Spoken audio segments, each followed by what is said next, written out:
Vande Mataram student. Last video में मैंने आपको कहा था कि सब टीवी के अंदर आ रहे सीरियल तेनाली रामा के कुछ एपिसोड आपको देखने हैं। तेनाली रामा किसकी कहानी है? तो एक बुद्धिमान और चतुर आदमी की कहानी है, जिसके अंदर तेनाली रामा ऐसी ऐसी समस्याओं को, ऐसी ऐसी पजल को इतने अच्छे से सॉल्व करते हैं, जिसके बारे में आप लोगों ने देखा होगा। लास्ट टाइम ही उसका वीडियो आया, तब उसने क्या किया था कि मछली को पेड़ के ऊपर चढ़ाने के बारे में एक पजल था कि मछली को पेड़ के ऊपर कैसे चढ़ा सकते हैं। तो उसने क्या किया, मछली को एक बाउल में रख दिया और उसके अंदर एक पेड़ का प्लांट पानी में रख दिया। जब वो मछली तैरती तैरती वो प्लांट के ऊपर आती है, तब वो जो पजल रखी गई थी कि ऐसा हो सकता है, तो वो उन्होंने प्रूव करके बताया कि अगर प्लांट पानी के अंदर हो तो मछली पेड़ के ऊपर भी तैर सकती है। तो आज ऐसे ही एक बुद्धिमान और चतुर आदमी की कहानी, चतुर इंसान की कहानी हम लोग पढ़ने वाले हैं, जिसका नाम आपने बहुत बार सुना होगा। उसका नाम है बिरबल। बिरबल की कहानी पढ़ेंगे। तो चैप्टर का नाम है बिरबल की खिचड़ी। पाठ का उद्देश्य है प्रस्तुत चित्रकथा द्वारा चतुराई और बुद्धिमानी से अकबर को अपनी भूल का एहसास करवाने का रोचक ढंग से वर्णन किया गया है।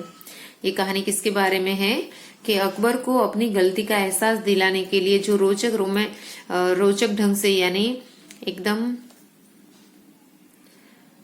एक रोमांचक ढंग से वो कहानी को वर्णन किया गया है। पाठ का उद्देश्य देखेंगे, चित्रकथा पठन के आनंद का अनुभव करवाना तथा बुद्धिमानी की सीख देना।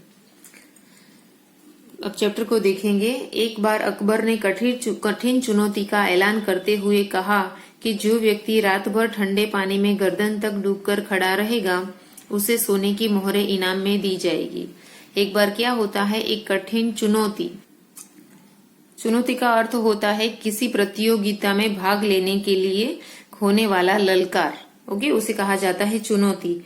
चुनौती के अंदर क्या था कि जो व्यक्ति रात भर यानी पूरी रात तक ठंडे पानी में गर्दन तक डूबकर खड़ा रहेगा, उसे सोने की मोहरें इनाम में यानी पुरस्कार के रूप में दी जाएगी। सर्दियों में ऐसा कर पाने की चुनौती कठिन थी। फिर भी एक गरीब पिता अपनी बेटी के विवाह के लिए धन जोड़ने की इच्छा से इस कठिन चुनौती के लिए तैयार हो गया। ये चुनौती कैसी थी? कठिन थी। क्यों? पानी में डूबकर पूरी रात खड़े रहना आसान है, पर क्यों आसान नहीं था? कठिन क्यों था? क्योंकि तब कौन सा मौसम चल रहा था? सर्दियों का, यानी विंटर सीजन चल रहा था। और ठंडी में रात भर ठंडे पानी में खड़ा रहना वो बहुत मुश्किल होता है। इसलिए ऐसी कठिन चुनौती के लिए भी एक आदमी तैयार हो गया। वो कौन था? एक गरीब पिता था। वो तैयार हो गया। क्यों तैयार हो गया? क्योंकि उसे अपनी बेटी का विवाह करना था, और विवाह के लिए उसको किसकी जरूरत थी? धन की, यानी पैसों की जरूरत थी। इसीलिए वो पिता अपनी बेटी के लिए धन जोड़ना चाहते थे, उसके विवाह के लिए पैसे इकट्ठा करना चाहते थे। इसीलिए वो ये कठिन चुनौती के लिए तैयार हो गए और राजा के सामने उपस्थित हुए। उनके सामने पेश हुए कि मुझे ये चुनौती स्वीकार है या फिर मैं ये करने के लिए तैयार हूँ, ये बताने के लिए। तो यहाँ पे जो पिक्चर दिया है उसके अंदर ये एक गरीब पिता है जो राजा के सामने उपस्थित हुआ है और क्या बोलते हैं, महाराज मैं इस चुनौती के लिए तैयार हूँ। गरीब पिता क्या कहते हैं? मैं इस चुनौती के लिए तैयार हूँ। राजा बताते हैं, ठीक है, यदि तुम इस चुनौती को पूरा करने में सफल हुए तो तुम्हें इनाम अवश्य दिया जाएगा। क्या कहते हैं? अगर तुम ये चुनौती में सक्सेस हुए तो तुम्हें इनाम जरूर मिलेगा। रात भर यदि ठंडी के पानी में खड़े रहकर मैं महाराज की शर्त पूरी कर सका तो बेटी का विवाह आराम से कर सकूंगा। ये गरीब पिता कहाँ तक? गर्दन तक ठंडे पानी में डूबकर खड़ा रहा है और दिमाग में क्या सोच रहा है कि यदि मैं पूरे रात ऐसे ठंडी पानी में खड़ा रह सका तो अपनी बेटी की शादी के लिए मैं आराम से पैसे इकट्ठे कर पाऊंगा। यह चैप्टर के नीचे उसका इंग्लिश वर्जन दिया है, अगर आप चाहो तो इसको पढ़ सकते हो। अगले दिन दरबार में महाराज, मतलब ये चित्र किस दिन का है? दूसरे दिन का। जिस दिन वो खड़ा रहा पानी में उसके नेक्स्ट डे का दिन है। तो अगले दिन दरबार का सीन है। गरीब पिता कहता है, महाराज मैंने चुनौती पूरी कर ली। तो फिर महाराज कहते हैं तुम रात भर ठंडे पानी में कैसे खड़े रह पाए। महाराज को आश्चर्य तो होगा ना कि इतनी कठिन चुनौती मैंने दी थी, फिर भी ये गरीब पिता ने कैसे उसको पार कर ली। तो महाराज गरीब पिता से सवाल करते हैं। तो गरीब पिता उत्तर देते हैं, महाराज महल के झरोखे में जलते दीपक देखकर। गरीब पिता क्या उत्तर देते हैं कि जो आपके महल है उसका जो झरोखा है उसके अंदर जो दीपक रखा है उसको देखकर मैं पूरी रात ठंडे पानी में खड़ा रह सका। झरोखे का अर्थ होता है खिड़कियां। ओके, एक खिड़की को देखकर जिसके अंदर एक दिया रखा हुआ था जिसको देख मैं पूरी रात ठंडे पानी में खड़ा रह सका। इसके अगले जो पिक्चर हमने इसके पहले जो पिक्चर देखा था, देखिए उसके अंदर ये गरीब पिता है जो सोच रहा है और किसके सामने देख रहा है, झरोखे के अंदर रखे हुए एक दिए को देख रहा है। तो गरीब पिता ने ऐसा उत्तर दिया, महल के दीपक की गर्मी से तुम रात भर पानी में खड़े रहे तो तुम इनाम के हकदार नहीं हो। महाराज क्या उत्तर देते हैं कि तुम तो महल के दिए की गर्मी से ठंडे पानी में खड़े रह सके, इसलिए तुम इनाम के हकदार नहीं हो, तुम्हें इनाम नहीं मिल सकता। फिर गरीब बाप सोचते हैं, सोचा था कि बेटी का विवाह अब आराम से हो जाएगा, पर अब कैसे होगा। क्यों नहीं होगा, क्योंकि महाराज ने तो इनाम देने से मना कर दिया। इसीलिए गरीब पिता बेचारे उदास होते हुए अपने दिमाग में ऐसा सोच रहे हैं। तभी वहीं पे खड़े हुए बिरबल क्या सोचते हैं, कुछ तो सोचना पड़ेगा। उनको पता है कि ये बात गलत है, महाराज ये चीज को ठीक तरह से देख नहीं पा रहे हैं। इसलिए बिरबल मन ही मन अपने दिमाग में सोचते हैं कि मुझे ये गरीब पिता को न्याय दिलाने के लिए कुछ न कुछ करना पड़ेगा। फिर इसके बाद वाले पिक्चर में देखते हैं, अगले ही दिन अकबर बिरबल शिकार खेलने गए। यानी ये वाला दिन है, उसके बाद वाला नेक्स्ट डे तीसरा दिन अकबर और बिरबल कहाँ जाते हैं, शिकार करने के लिए जंगल में जाते हैं। फिर बिरबल कहते हैं जोरों की भूख लगी है। बिरबल नहीं, महाराज कहते हैं बिरबल जोरों की भूख लगी है। महाराज को शिकार खेलते खेलते भूख लगती है तो वो बिरबल को खाने के लिए बताते हैं। बिरबल कहते हैं महाराज अभी खिचड़ी तैयार करता हूँ। बिरबल क्या कहते हैं, जंगल में तो खाना नहीं मिल सकता, इसलिए वो लोग खिचड़ी बनाने के बारे में सोचते हैं कि महाराज मैं आपके लिए खिचड़ी बना देता हूँ। महाराज धैर्य रखिए, खिचड़ी पक जाएगी। तो बिरबल ने कैसे खिचड़ी पकाना शुरू किया, नीचे उसने आग जलाई और उसके ऊपर रखी लकड़ियों के ऊपर बहुत ऊपर से उसने खाने की हांडी रखी। हांडी का अर्थ होता है मिट्टी का एक छोटा सा बर्तन जिसके अंदर दाल चावल भिगो के पानी डाल के इसके अंदर रखा गया है खिचड़ी बनाने के लिए। तो बिरबल ने ऐसे खिचड़ी बनाने के लिए रखी। आग नीचे जल रही थी और हांडी इसके बहुत ऊपर थी। यह देखकर महाराज कहते हैं बिरबल इतनी ऊपर बंदी हांडी को आग की गर्मी कैसे मिलेगी। अगर आग इतनी दूर लगी हो तो उसकी गर्मी से खिचड़ी पक सकती है, नहीं पक सकती। तो ऐसा महाराज को भी प्रश्न होता है और ये प्रश्न ये बिरबल से पूछते हैं। फिर नेक्स्ट पिक्चर के अंदर क्या दिया है, दोपहर से शाम हो गई बिरबल, ऐसे तो बन चुकी तुम्हारी खिचड़ी, हांडी को नीचे क्यों नहीं करते, ऐसे ये खिचड़ी कभी नहीं पकेगी। यानी महाराज के कहने के बावजूद भी बिरबल ने वो हांडी को नीचे नहीं रखा। और क्या हो गया, दोपहर से वो लोग सुबह से आए थे और खिचड़ी बनाने के लिए दोपहर से रखी थी, दोपहर से शाम हो गई पर अभी खिचड़ी का कुछ हुआ नहीं था। इसलिए महाराज उनको बोलते हैं कि दोपहर से शाम हो गई है पर अभी तुम्हारी खिचड़ी नहीं बनी, हांडी को तुम नीचे रखो तो खिचड़ी पकेगी वरना ऐसे पकेगी नहीं। तब बिरबल बताते हैं महाराज आप व्यर्थ ही अधीर हो रहे हैं, खिचड़ी पक जाएगी कुछ ही देर में। बिरबल क्या करते हैं, उनको कहते हैं कि आप व्यर्थ ही यानी बेवजह अब परेशान हो रहे हैं, खिचड़ी अपने आप ऊपर ऊपर रखे पक जाएगी। बिरबल कहते हैं क्या जीत पकड़ बैठे हो, हांडी को आग के पास किए बिना उसे आग की गर्मी कैसे मिलेगी। महाराज अब क्या करते हैं, अब थक चुके हैं बिरबल को दूर से समझाते समझाते। अब बिरबल के पास जाके उनके कंधे पे हाथ रखे उनको समझाते हैं कि क्यों तुम जिद पकड़ के बैठे हो, ऐसे ऊपर हांडी से थोड़ी खिचड़ी पकेगी, उसको आग की गर्मी थोड़ी मिलेगी। तब बिरबल समझाते हैं जो उनको समझाना है। महाराज यदि महल के झरोखे में जल रहे दीपक से उन गरीब पिता को गर्मी मिल सकती है, तो क्या इतनी सी दूरी पर लगी हांडी को आग की गर्मी नहीं मिल सकती? ये सारा उन्होंने जो बनाया था, जो रचना की थी पूरी कंडीशन की, उसके बाद वो जो समझाना चाहते थे, उसका मौका उनको अब जाके मिला, कि अब जाके उनको लगा कि अब मुझे महाराज को जो बताना है वो बता सकता हूँ। तो वो बताते हैं महाराज को कि अगर महल में रखे दीपक से पानी के अंदर खड़े हुए आदमी को गर्मी मिल सकती है, तो ये तो नीचे रखी हांडी से थोड़ी ही दूरी के ऊपर, गर्मी के थोड़ी ही दूरी के ऊपर हांडी है, तो ये कैसे नहीं पकेगी। ओके, अब वो असली वाली बात महाराज को बताते हैं।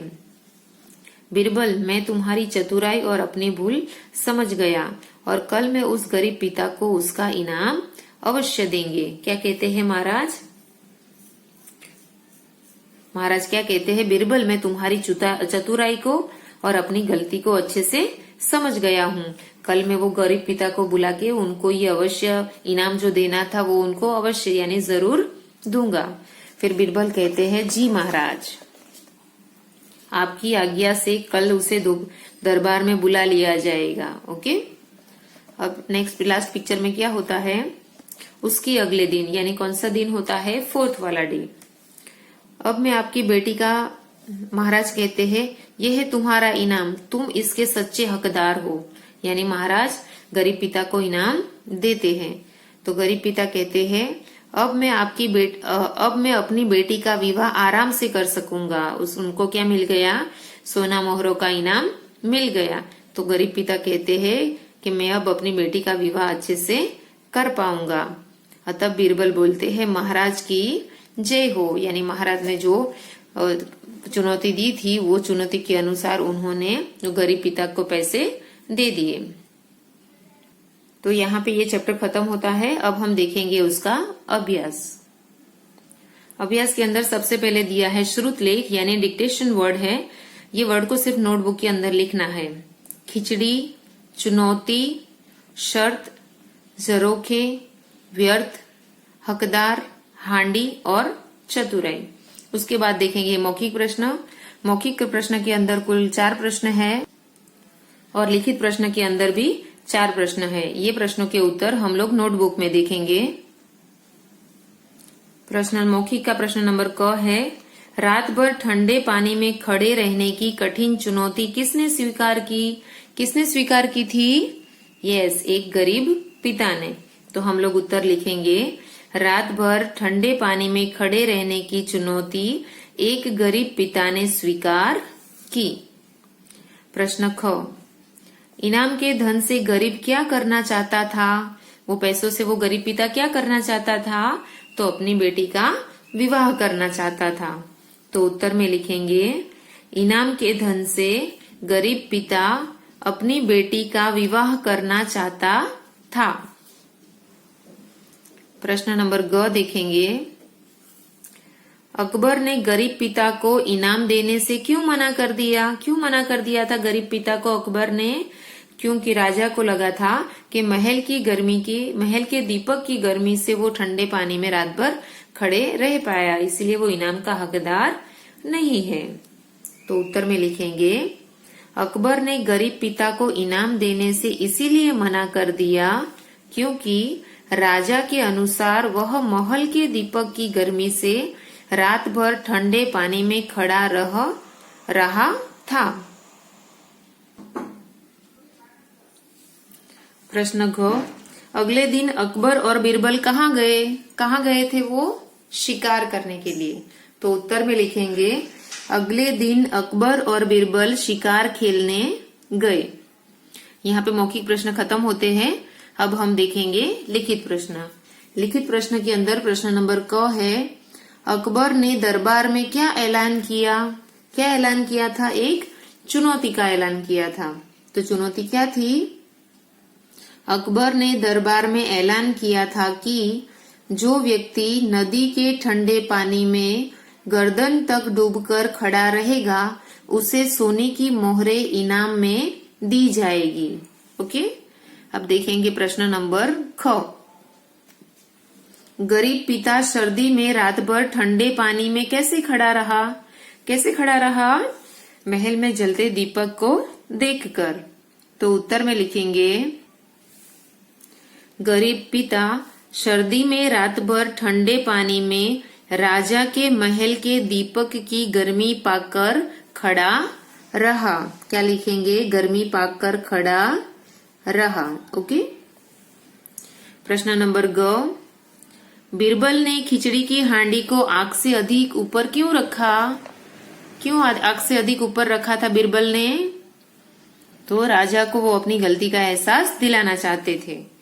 तो उत्तर में हम कैसे लिखेंगे?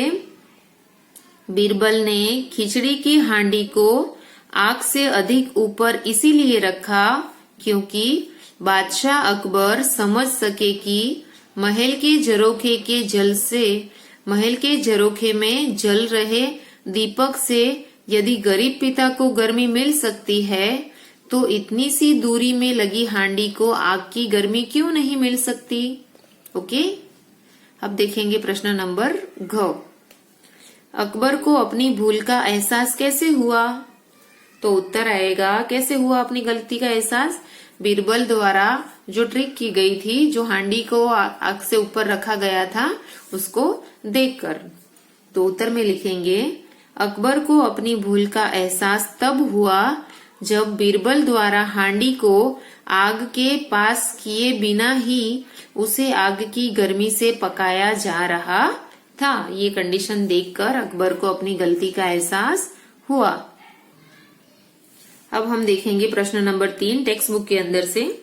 उचित विकल्प चुनकर सही का चिन्ह लगाओ। प्रश्न नंबर क है, चुनौती के लिए कौन तैयार था? बीरबल, गरीब पिता या फिर दरबारी? कौन तैयार था? गरीब पिता। तो उसके सामने वाले बॉक्स में करेंगे टिक का साइन।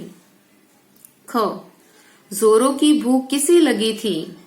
किसे लगी थी जोरों की भूख? बीरबल को, मंत्री को या फिर अकबर को? किसे जोरों की भूख लगी थी? अकबर को।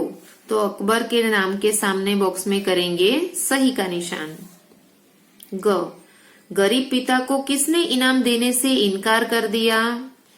अकबर ने, मंत्री ने या फिर बीरबल ने? किसने इनाम देने से इनकार कर दिया? अकबर ने। तो अकबर के नाम के सामने करेंगे टिक का साइन। गरीब पिता को इनाम किसने दिलाया? बीरबल ने, राजा ने या फिर बेटी ने? किसने दिलाया? बीरबल ने दिलाया। तो बीरबल के नाम के सामने करेंगे हम टिक का साइन। उसके बाद देखेंगे प्रश्न नंबर 4, किसने किससे कहा? यानी यहाँ जो सेंटेंस लिखे हैं वो सेंटेंस कौन कहता है और किससे कहता है, ये लिखना है। जैसे कि क में लिखा है, मैंने कठिन चुनौती पूरी कर ली। ये कौन कहता है? गरीब पिता। किसे कहते हैं? अकबर से कहते हैं। वैसे ही ख, इतनी सर्दी में तुम रात भर ठंडे पानी में कैसे खड़े रह पाए? ऐसा कौन कहता है? अकबर कहता है। किससे कहते हैं? गरीब पिता से कहते हैं। ग, कुछ ही देर में खिचड़ी पक जाएगी। यह वाक्य कौन कहता है? कुछ ही देर में खिचड़ी पक जाएगी बीरबल कहते हैं। और किससे कहते हैं? अकबर से कहते हैं। घ, हम उसे उसका इनाम अवश्य देंगे। ये किसने कहा? अकबर ने कहा। किससे कहा? तो बीरबल से कहा। ड, तुम इसके सच्चे हकदार हो। यह वाक्य कौन कहता है?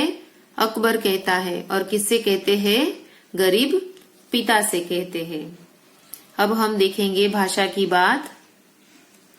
भाषा की बात जितने भी चैप्टर की हम लोगों ने देखी है और देखने वाले हैं, वो सारे भाषा की बात आप लोग टेक्स्ट बुक के अंदर फिल कर सकते हो।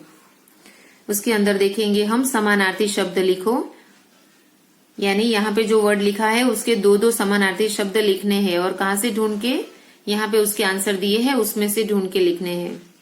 एक अंदर किया हुआ है पिता, उसका समानार्थी शब्द है तात और जनक। दूसरा है पास, पास का दूसरा समानार्थी शब्द क्या होगा? एक होगा निकट और दूसरा होगा समीप। तो यहाँ पे लिखेंगे समीप और निकट। पानी, पानी का समानार्थी शब्द होता है नीर और जल। तो यहाँ पे लिखेंगे नीर और जल। सर्दी, सर्दी का समानार्थी शब्द होता है जाड़ा और ठंड, तो यहाँ पे लिखेंगे जाड़ा और ठंड। अब हम देखेंगे प्रश्न नंबर 2, वचन बदलो। वचन बदलो के अंदर हमें करना है चेंज द नंबर। एक वचन है तो उसका बहुवचन करना है। जैसे कि गर्मी, उसका बहुवचन बनेगा गर्मिया। सर्दी, उसका बनेगा सर्दिया। यहाँ पे देखा आपने कि जब एक वचन का बहुवचन बनता है तब उसकी मात्रा चेंज हो जाती है। यहाँ पे दीर्घ ई की मात्रा है, जब ये बहुवचन बनेगा तो वो क्या बन जाएगा, ह्रस्व ई की मात्रा बन जाएगा। मी के अंदर दीर्घ ई की मात्रा है, जब वो बहुवचन बनेगा तब वो ह्रस्व ई की मात्रा बन जाएगा। इसके अंदर भी दीर्घ ई की मात्रा है, जो बहुवचन बनते ही ह्रस्व ई की मात्रा बन जाता है। बेटी, बेटिया। ओके, हांडी, हांडिया। दो चीजों का ध्यान रखना है कि बहुवचन करते समय यहाँ उसके ऊपर चंद्रबिंदी करनी है और दूसरा उसकी मात्रा बदलनी है। ओके, तब जाके ये वाला एक वर्ड आंसर आपका राइट बनेगा। चुनौती, चुनौतिया। इसके अंदर भी मात्रा चेंज हुई है और चंद्रबिंदी। दूरी, तो बनेगा दूरिया। प्रश्न नंबर 3, उचित सर्वनाम शब्द लिखकर वाक्य पूरे करो। यानी यहाँ पे ब्लैंक्स को फिल करना है और किससे फिल करना है, प्रोनाउन लिख के, सर्वनाम लिख के उसको फिल करना है। फिलिंग द ब्लैंक्स नंबर क है, खाली जगह इस चुनौती के लिए तैयार हूं, तो क्या आएगा, मैं तैयार हूं। ओके, हूं लिखा है तो क्या आएगा, मैं। ख, तुम ठंडे पानी में रात भर कैसे खड़े रह पाए। ओके, खाली जगह ठंडे पानी में रात भर कैसे खड़े रह पाए, तो उसके अंदर क्या आएगा, तुम। ग, खाली जगह व्यर्थ ही अधीर हो रहे हो, तो क्या आएगा, आप व्यर्थ ही अधीर हो रहे हैं।